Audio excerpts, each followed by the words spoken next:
Hi water signs, Pisces, Cancer, Scorpio, Ascendant, Sun, Moon, Venus, Rising, and those cross-watching, welcome to your Tarot Love Messages. Today we're going to take a look at why is it that you can't move on from your special person, your connecting energy. Okay, so what's got you stuck on them? Why can't you just easily, I guess, disconnect here? There is going to be a part 2 to this reading. So part 1 is going to explore why you can't move on from them, what's making it really hard for you to do so. And part 2 is going to explore whether or not there will be a chance or an opportunity for the two of you to reconnect, perhaps repair and revisit things.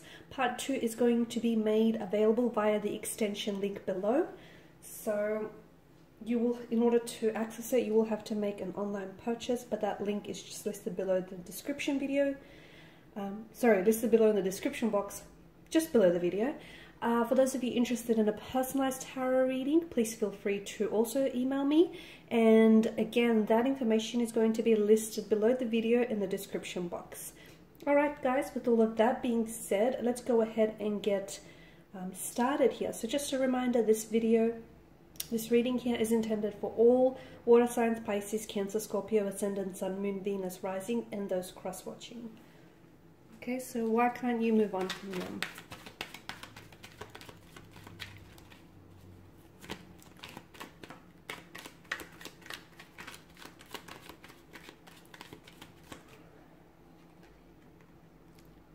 Okay, it's kind of come out in reverse, right? We all saw that. So Ace of Pentacles.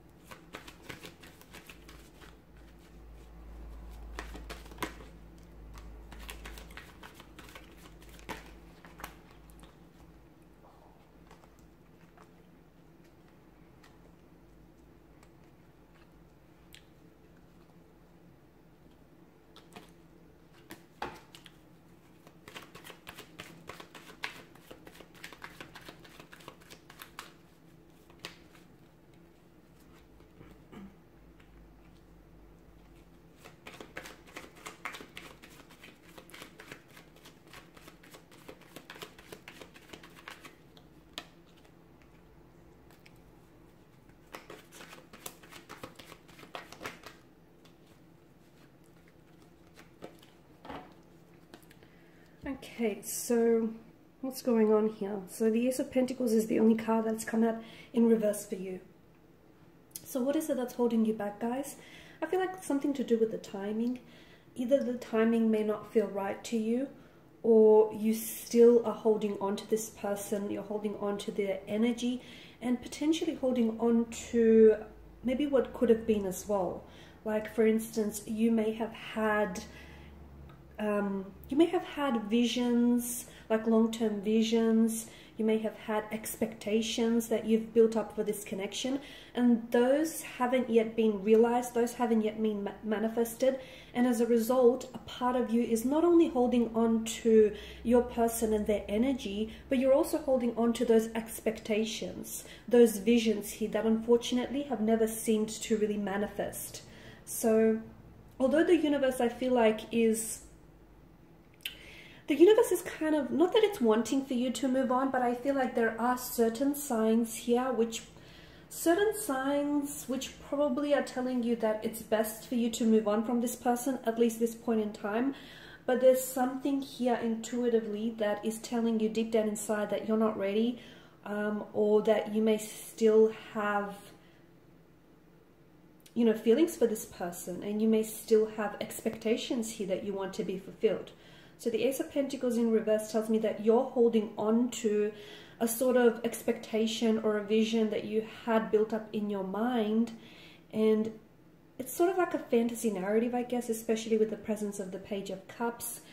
You're holding on to the illusion of what could have been, that fantasy narrative that you indulge in. I feel like there is still emotions. I feel like you're invested.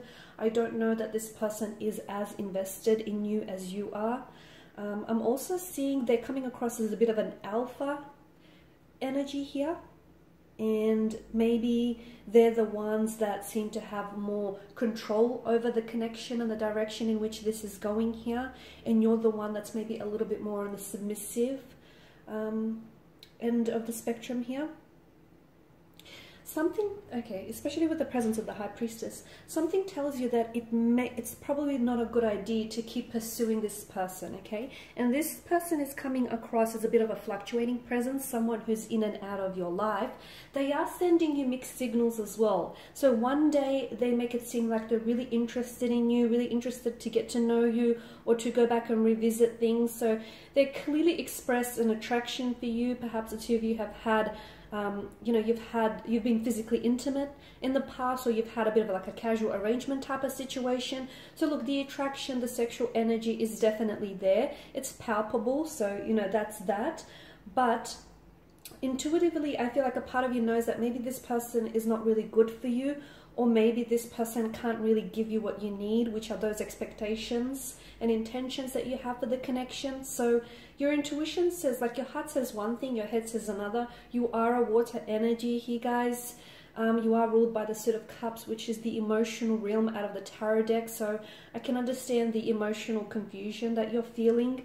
But I feel like for you, it's that whole notion of missed chance or a missed opportunity, that fantasy narrative of what could have been. And the longer you hold on to that, guys, the harder it's going to make you to move on from this person. So I feel like that's what's really making it difficult.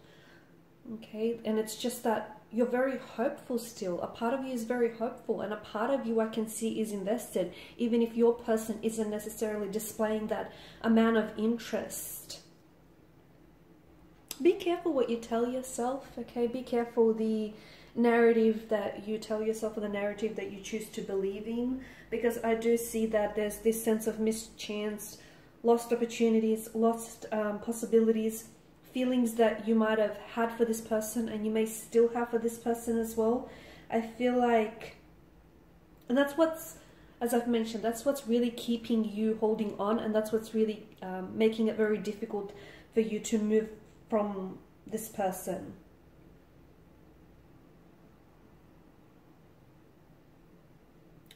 They are coming across as a bit of a player type of energy, and I feel like with this person, like, they know that you're very attracted to them. They understand that. They know that you're emotionally invested. They know that you're interested, and I feel like they know that they have, you know, they sort of dictate the direction in which this connection is traveling along. So they understand that. But be careful, because I feel like this person is someone who is toying with you, okay? So if they understand all of that, despite understanding that, why is it that they continue to be this in and out presence? Why is it that they continue to send, you know, to sort of string you along or send mixed messages? It's not fair to you here. It's not. Okay? And you have to understand, your life is defined by opportunities, even the ones that you have missed. So if this person does feel like a missed chance or a missed opportunity, and as I've mentioned, you're very big on intuition, right? So those intuitive nudges, those gut instincts that you get, they never lie, okay? They will never do you wrong as well. So if they feel like a missed chance or a missed opportunity here, is it because it's for a reason?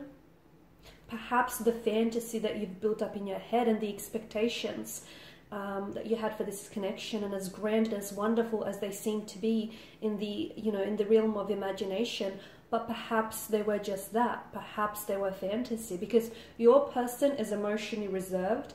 They're guarded here. I can also see that there is an imbalance in your energies. The two of you aren't vibrationally aligned, at least not at this point in time, okay? You guys aren't on that same vibrational frequency, which is why this connection and this situation isn't necessarily manifesting in the way that you want. Yes, there's a lot of, you know, wands here, sprouting ones, which tells us that there's a lot of attraction, a lot of passion, you know, very strong sexual energy. Notice the wands, they do, you know, it does give off this valley kind of energy. So look, the sexual energy is there, but does it feel like the connection itself is just primarily based on physical attraction? And it's not, because you're not wanting to get to know this person. It's because your person is guarded. It's because your person isn't giving you an opportunity to get to know them. Perhaps it's because the two of you were robbed of the opportunity to get to know one another. Perhaps this is someone who has ghosted you. Perhaps this is someone, as mentioned earlier, is that fluctuating presence, you know, coming in and out of your life. And, you know, they're giving you a glimpse of what life could be like with them, but then they quickly take it back from you. I don't know that this person is ready for the very things that you're ready for, to be honest with you. And because you are coming up as a Page of Cups in this instance, there's a very novelesque kind of energy to the Page of Cups, as I always say. So make sure that the expectations that you have for this person and for this connection are realistic, okay? Be careful that, and be truthful with yourself, because at the end of the day, if you lie, you're only lying to yourself. Make sure that you're not idolizing this person.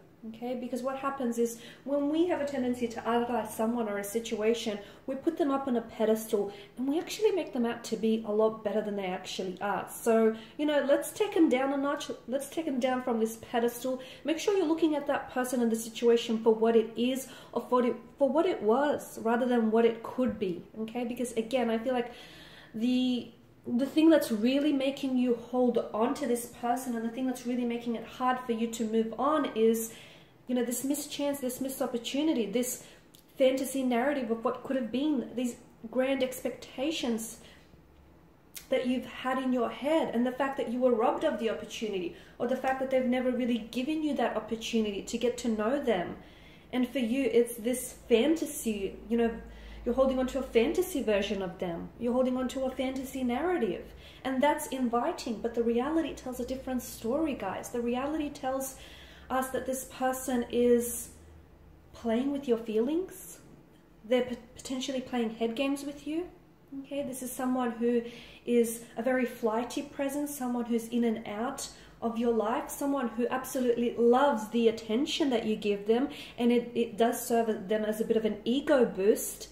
Okay, and this is someone who gives me the impression that what they want with you is something along the lines of a relationship, but minus the commitment. So without the, you know, the convenience of a relationship and all the benefits that it comes with, except for the whole commitment part. Okay, hence why they keep coming back in and out of your life. So, and the other thing is, notice, if you take a moment and pause, notice how this person reaches out, or they make an appearance in your life when it's convenient for them. Not when it suits you or when you need them, but when it's convenient for them, when it's on their terms. So that in itself is speaking volumes. Alrighty guys, and in part 2, we're going to explore what exactly will happen with this connection. So will you hear from them? You know, will there be an opportunity for you later down the track to maybe reignite the flames of this connection? And will things be better in the future? So once again, part 2 will be made by the extension link below. Hopefully there'll be no glitches this time around. And for those of you interested in a personal reading, feel free to email me. Again, that email is made available in the description box below. Otherwise, guys, thanks for your time and your attention. Please show your support by subscribing, liking, commenting. Bye for now.